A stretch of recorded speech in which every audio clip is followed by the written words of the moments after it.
My 10 favorite songs from The Killers. Formed in 2001 in Vegas. They've had 7 studio albums. Their first album was in 2004, and they pretty much had an album every 2 or 3 years for the most part, up until 2021, which is their most recent album. They had the same 4 people for 5 of those 7 albums, and 3 of the 4 people for the other 2. Brandon Flowers is a founding member and lead singer, plays some different instruments as well. All 4 of the guys in the band have had either 2 or 3 solo albums or side project albums on top of the stuff they've done with The Killers. And they're huge in the UK. All 7 albums have been #1 in a row, with both Brandon Flowers' solo albums and one of their greatest hits. Mr. Brightside is the 3rd biggest song ever in the UK. It's the most streamed song released before 2010. It was on the charts over 400 weeks, which is a record. There's a very 80s new wave British sound to them. Maybe that's why. Move Away. This was from the Spider-Man 3 soundtrack in 2007. That's the Tobey Maguire years of Spider-Man. It's the 2nd song in the credits of the movie. It was also on Sawdust, which is a compilation album. The initial release of the CD actually had the demo version of the song that had a little bit different quality to it. I love the intro. First you get this awesome sounding drum tone. Sounds a little bit like the Lars Ulrich trash can sound, but that's a good sound when used right, like in this case. Then you get the bass tone. Mark Stormer, their bass player, is known as being a huge Geddy Lee fan. And this song being in the movie reminds me a little bit of U2's Hold Me, Thrill Me, Kiss Me, Kill Me from the Batman Forever movie. The Man, the first single from their 5th album in 2017, Wonderful, Wonderful. This song has a disco glam rock vibe to it. You could also say it has a new wave vibe, but mixed with more modern poppy elements. It samples Spirit of the Boogie from Kool and the Gang. It's been used in things like documentaries and biopics from people ranging from Dick Cheney to Patrick Mahomes. And this was a slower album in general, not super upbeat, at least the first half of the album. This song was an exception to that. And this song is actually introspective about Brandon thinking about himself as a younger man. In the Car Outside from their 7th album in 2021, Pressure Machine. This song has a very strong Joy Division New Order feel to it, very British punk new wave. But that's really the music. The vocals almost have a Bruce Springsteen Americana folk vibe to them. And that vibe kind of takes over the song slowly over time. When you get to the bridge, it does come back to the new wave sound. And the character of this song has to sometimes go out and sit in his car to get a reprieve from the world, a reprieve from what's going on in his house. There's a line, he's got 2 boys in school. I have 2 boys in school. Very raw, emotional song, but so are almost all the songs on this album. Deadlines and Commitments from their 4th album in 2012, Battleborn. Brandon liked how this song sounded a lot. It almost didn't make the album, but when he was listening to it, just the production of it, he liked so much, he wanted to include it. A few years after this, he made his 2nd solo album. A lot of the songs on the album have a very similar vibe to this song. You really hear all the different influences that he has. A very ethereal, ambient sounding verse, a very folky Springsteen chorus. And the melody you hear in the intro and different parts of the song, it reminds me of the piano hits in the beginning of that song, Into the Night, from Benny Something. He's a creepy dude. This is probably going to be the least known song from The Killers that I have on this list.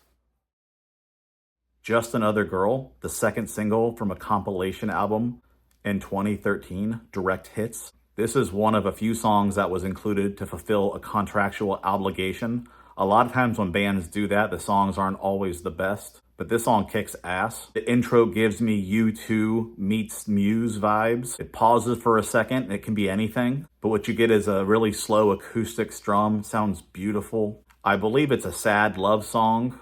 I feel like when you hear it, it could be a Taylor Swift song, but it'd be Taylor Swift's most kick-ass song if it was. Really just love sonically the instruments, how beautiful they sound, and then the vocal performance feels very emotional.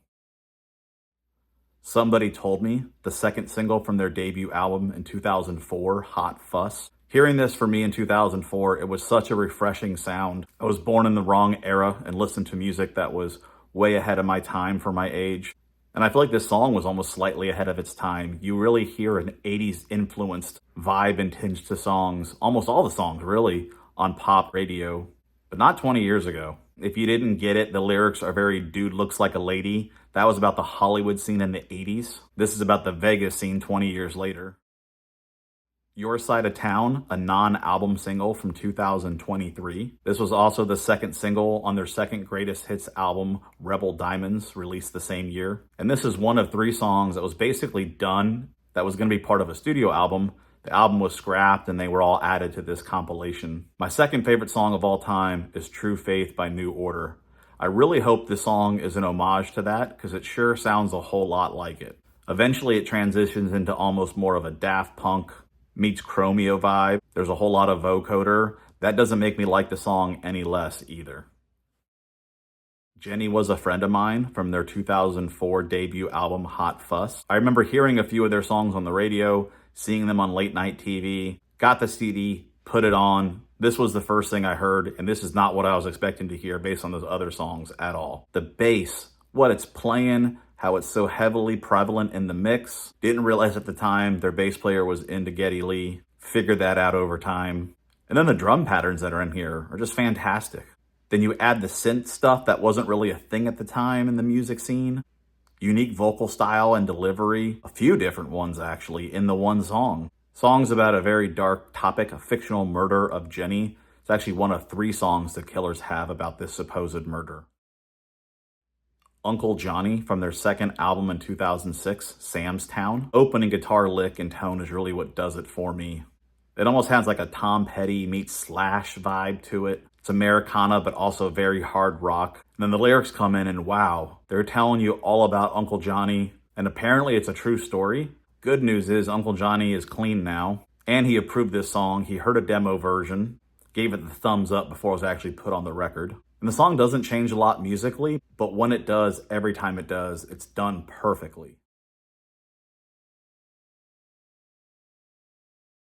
When You Were Young, the lead single from their second album in 2006, Sam's Town. Song was nominated for a Grammy but lost to Danny California. Can't believe it.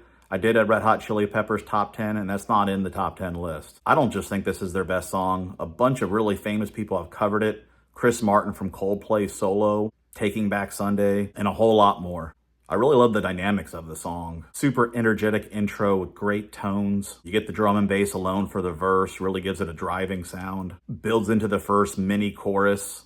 Get an awesome guitar solo into and out of the bridge. The bridge itself is awesome. The song ends like the way it goes into the bridge. I've done this over 20 times now with different bands. This was the easiest for me to pick my #1 favorite song.